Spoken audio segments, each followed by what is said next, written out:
வணக்கம். Happy news.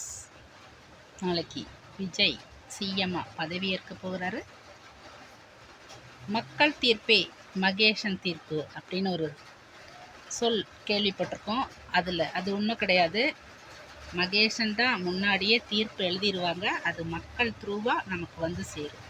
இதுதான் விஜய் விஷயத்தில் எப்படி தான் ஆச்சு. அவர் அரசியல் கால் வச்ச நிமிஷத்துலேருந்து அவருக்கு ரொம்ப கஷ்டத்தை கொடுத்துட்டே இருந்தாங்க.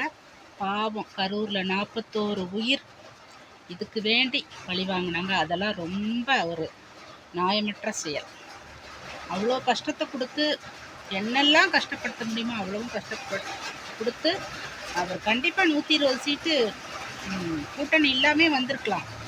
சென்னையிலேருந்து ஒரு பஸ்ஸு கூட விடலை. கண்டிப்பாக 120 இல்லை 150 சீட்டே அவர் வாங்கியிருப்பார்.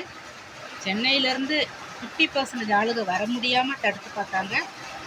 என்னெல்லாம் தடுத்து பார்த்து வெற்றி அபார வெற்றி 108 சீட்டு கிடைச்சும் அவரை வரவிடாமல் நிறைய செயல் பண்ணி கூட்டணி அதிமுக கூட்டணி சேர்ந்தாலுமே அந்த சீட்டோட நம்பர்ஸ் கம்மியாக தான் இருக்குது. என்னெல்லாம் பொருளையை கிடப்ப முடியுமோ, என்னெல்லாம் செய்ய முடியுமோ, எவ்வளோ டிலே பண்ண முடியுமோ அவ்வளோ கஷ்டத்தை கொடுத்துட்டு இருந்தாலும் கடைசியில் என்னாச்சு, 120 சீட்டு கூட்டணி சேர்ந்து ஒரு ஆட்சி அமைக்க போகிறாரு.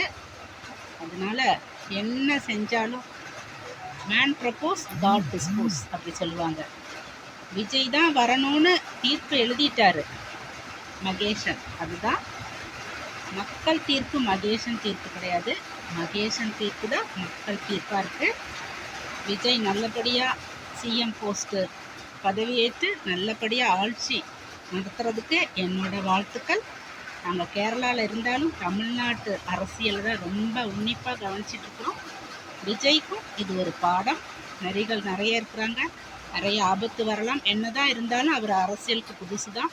அவருக்கு அனுபவம் இதில் இப்போவே அவருக்கு ஸ்டார்ட் ஆகிருக்கும். அதனால நல்லபடியாக ஆட்சியை நடத்துவார் அப்படின்னு எல்லாரும், தமிழ்நாட்டு ஆளுங்க எல்லாரும் நம்புகிறாங்க. நல்லபடியாக ஆட்சி வர வாழ்த்துக்கள். சேனல் பிடிச்சிருந்தா சப்ஸ்கிரைப் பண்ணுங்கள்.